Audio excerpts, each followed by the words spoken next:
Nagkwento si Jesus sa mga alagad niya upang turuan silang laging manalangin at huwag mawalan ng pag-asa.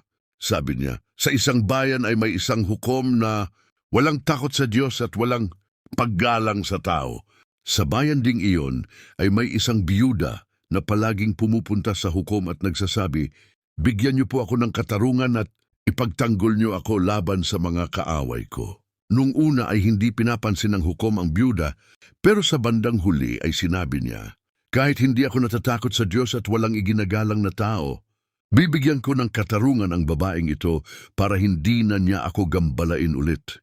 Dahil kung hindi, iinisin lang niya ako sa kapaparito niya." Pagkatapos sinabi ng Panginoon, "Narinig ninyo ang sinabi ng masamang hukom.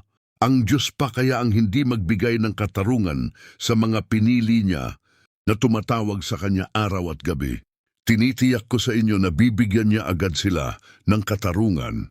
Ngunit pagbalik ng anak ng tao sa mundo, may makikita kaya siyang mga taong sumasampalataya sa kanya.